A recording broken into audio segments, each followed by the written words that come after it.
we are going to discuss about CPU scheduling algorithm. So CPU first scheduling அப்படினா என்னது அப்படினா இப்போ ஒரு process வந்து நம்ம என்டர் பண்ணிட்டோம் அப்படினா அதை எக்ஸிகியூஷனுக்கு வந்து CPU allocate பண்ணனும். சோ அப்ப எந்த பேசிஸ்ல processக்கு வந்து CPU allocate பண்ண போறோம் அப்படிங்கிறதுக்கு சோ நிறைய மெத்தட்ஸ் வந்து நம்ம ஃபாலோ பண்றோம். அத தான் வந்து நம்ம CPU scheduling algorithms அப்படினு சொல்றோம். சோ இன்னைக்கு நம்ம பார்க்க போற அல்காரிதம் வந்து என்னது அப்படினா first in first service. So first service அப்படினா FCFS அப்படிங்கிறது. So first எந்த process வருதோ நமக்கு அந்த processக்கு நம்ம என்ன பண்ண போறோம் அப்படினா CPU allocate பண்ண போறோம். So எந்த ஆர்டர்ல process அரைவ் ஆகுதோ அதே ஆர்டர்ல நம்ம என்ன பண்ணிட்டே வரோம் அப்படினா CPU allocate பண்ணிட்டே வரோம். So அது வந்து ஒரு எக்ஸாம்பிள் மூலமா நம்ம எப்படி allocate பண்ணி பண்றோம் அப்படின்றத பார்ப்போம். So இங்க வந்து நமக்கு ஒரு மூணு காலம் கொடுத்திருக்காங்க. process, arrival time and burst time அப்படின்றது. இந்த burst time அப்படின்றத நம்ம எப்படி எல்லாம் சொல்லலாம் அப்படினா CPU time அப்படினு சொல்லலாம் இல்ல execution time அப்படினு சொல்லலாம் அப்படி இல்லனா processing time அப்படினு சொல்லலாம்.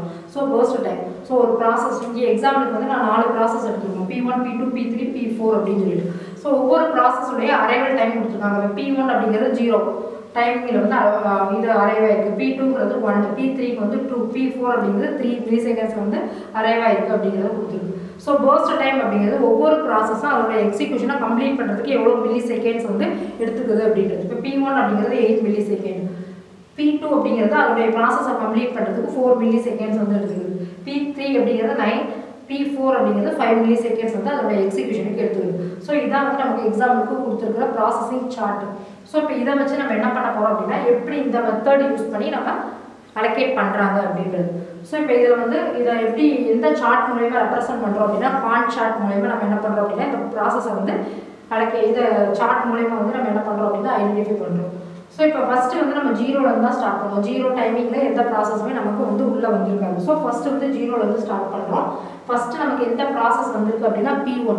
சோ P1 அப்படிங்கற process-க்கு நம்ம CPU allocate பண்ணிட்டோம்.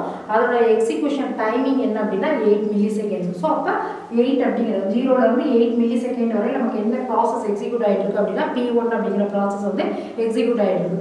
சோ P1 வந்து அதோட process-ஐ கம்ப்ளீட் பண்ணதுக்கு அப்புறம் தான் CPU வந்து ரிலீஸ் பண்ணும். சோ அடுத்து CPU அடுத்த process-க்கு நம்ம allocate பண்ண போறோம். சோ இப்போ 8 மில்லி செகண்ட் அதோட எக்ஸிகியூஷனை கம்ப்ளீட் பண்ணதுக்கு அப்புறம் நமக்கு வந்து CPU எந்த process-க்கு allocate பண்றாங்க அப்படினா அடுத்த process P2-க்கு வந்து allocate பண்றோம். சோ P2 ஓட processing timing வந்து என்ன அப்படினா 4. சோ அப்ப இந்த 8 ஓட 4 மில்லி செகண்ட் ஆட் பண்ணி தான் நம்ம இங்க 12 அப்படிங்கறது எழுதுறோம். சோ 8 + 4 12 P2 process வந்து கம்ப்ளீட் ஆகுது. நெக்ஸ்ட் P2 கம்ப்ளீட் பண்ணதுக்கு அப்புறம் P3 அப்படிங்கறத கொடுப்போம். P3 ஓட processing time வந்து 9. சோ அப்ப ஆல்ரெடி இருக்கிற 12 ஓட 9 ஆட் பண்ணி 21 அப்படிங்கறத இங்க போடுறோம்.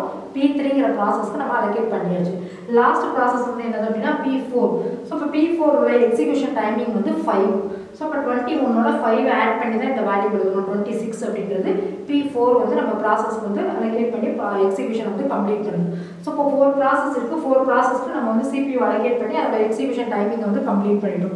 சோ இப்போ இதல வந்து நம்ம என்னென்ன கால்குலேட் பண்ண போறோம் அப்படினா ஒவ்வொரு process-க்கும் அதோட வெயிட்டிங் டைம் என்ன, அது கம்ப்ளீட் பண்ண டர்ன் அரவுண்ட் டைம் என்ன அப்படிங்கறத நம்ம கால்குலேட் பண்ண போறோம்.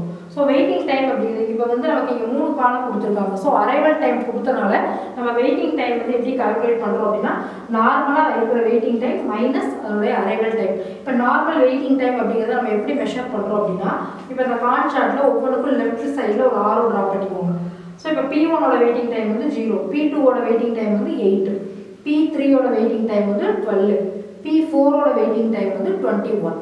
சோ இதுல இருந்து வெயிட்டிங் டைம் எப்படி கால்குலேட் பண்ண போறோம் அப்படினா அதோட நார்மல் வெயிட்டிங் டைம் மைனஸ் அதோட அரைவல் டைம். சோ P1 ஓட அரைவல் டைம் வந்து என்னது 0. So 0 - 0 0 okay. P2 ஓட waiting time normal waiting time 8 minus அதோட அரைவல் டைம் வந்து 1. சோ அதோட மைனஸ் பண்ணி வரது வந்து 7. சோ P2 ஓட வெயிட்டிங் டைம் வந்து 7 அப்படின்றது. P3 ஓட வெயிட்டிங் டைம் என்ன அப்படினு பாத்தீங்கன்னா 12 மைனஸ் அதோட அரைவல் டைம் வந்து நமக்கு 2. சோ 12 - 2 வந்து 10 அப்படினு கிடைக்குது. சோ P4 அப்படினு பாத்தீங்கன்னா P4 உடைய நார்மல் வெயிட்டிங் டைம் 21 மைனஸ் அதோட அரைவல் டைம் என்ன அப்படினு பாத்தீங்கன்னா இதுல 3. சோ 21 - 3 18. சோ இதான் வந்து ஒவ்வொரு processor-உடைய வெயிட்டிங் டைம். அந்த process-க்கு ஆவரேஜ் வெயிட்டிங் டைம் எப்படி கால்குலேட் பண்ண போறோம் அப்படினா இந்த ஒவ்வொரு process-உடைய வெயிட்டிங் டைமை போட்டு ஆட் பண்ணிட்டு divided by number of process. Number of process வந்து நமக்கு 4. சோ 4 ஆல டிவைட் பண்றோம் அப்படினா 35 / 4 8.75 அப்படிங்கிறது ஆவரேஜ் வெயிட்டிங் டைம். ஸோ எந்த ஆர்டரில் நம்ம எழுதியிருக்கோமோ எந்த ஆர்டரில் நமக்கு ப்ராசஸ் கொடுத்துருக்காங்களோ அதே ஆர்டரில் நம்ம என்ன பண்ணிக்கிறோம் அப்படின்னா வெயிட்டிங் டைம் வந்து கால்குலேட் பண்ணிக்கிறோம்.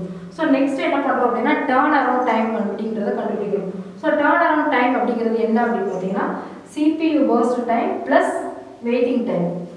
ஸோ P1ஓட CPU burst டைமும் ப்ளஸ் அதோடைய வெயிட்டிங் டைமும் ஆட் பண்ணி வர்றது தான் வந்து P1ஓட டர்ன் அரவுண்ட் டைம். ஸோ இப்போ P1ஓட burst டைம் CPU டைம் அப்படிங்கிறது எக்ஸிக்யூஷன் டைம் அப்படிங்கிறது 8. ஸோ 8 ப்ளஸ் அதோடைய வெயிட்டிங் டைம் வந்து என்ன அப்படின்னு பார்த்தீங்கன்னா 0. ஸோ 8 + 0 = 8. P2ஓட burst டைம் வந்து என்னது அப்படின்னா 4 ப்ளஸ் அதோடைய வெயிட்டிங் டைம் வந்து என்னது அப்படின்னா 7. 4 + 7 11. P3க்கு பார்த்துக்கிட்டீங்க அப்படின்னா P3ஓட CPU டைம் வந்து 9. அதோட வெயிட்டிங் டைம் வந்து எப்படி கால்குலேட் பண்ணி வச்சுக்கோம் அப்படின்னா 10. ஸோ 9 + 10 வந்து 19 அப்படின்னு போட்டாச்சு. P4ஓடைய burst டைம் வந்து 5. அதோட வெயிட்டிங் டைம் என்ன கால்குலேட் பண்ணி வச்சிருக்கோம் அப்படின்னா 18. 5 + 18 அப்படிங்கிறது 23. ஸோ இந்த மாதிரி ஒவ்வொரு ப்ராசஸ்க்கு நம்ம என்ன பண்ணி வச்சிட்டோம் அப்படின்னா டர்ன் அரவுண்ட் டைம் வந்து கால்குலேட் பண்ணிடணும். ஸோ இப்போ ஆவரேஜ் டர்ன் அரவுண்ட் டைம் அப்படிங்கிறது வந்து எப்படி கால்குலேட் பண்ணுறீங்க அப்படின்னா இந்த 4 ப்ராசஸோடைய turn around time divided by number of process வந்து 4 அப்படிங்கிறதுனால 4 ஆல் டிவைட் பண்ணுறோம். ஸோ இதெல்லாம் ஆட் பண்ணிங்க அப்படின்னா 61 வரும். 61 / 4 = 15.25. ஸோ இந்த FCFS அல்காரிதம் தான் வந்து நமக்கு என்ன அப்படின்னா simplest method and easiest one. ஆனால் இதில் என்ன ட்ராபேக் வரும் அப்படின்னா இப்போ ஃபஸ்ட்டு எக்ஸிக்யூட் பண்ணுற ப்ராசஸ் வந்து ஒரு லாங் டைம் எடுக்குது அப்படின்னா ஸ்மாலஸ்ட் எக்ஸிக்யூஷன் டைம் இருக்கிற ப்ராசஸ் வந்து நிறையா நேரம் வெயிட் பண்ணுற மாதிரி இருக்கும். ஸோ இது வந்து ஒரு டிஸ்அட்வான்டேஜாக இருக்கும். ஆனால் ஈஸி டு இம்ப்ளிமெண்ட். தேங்க்யூ.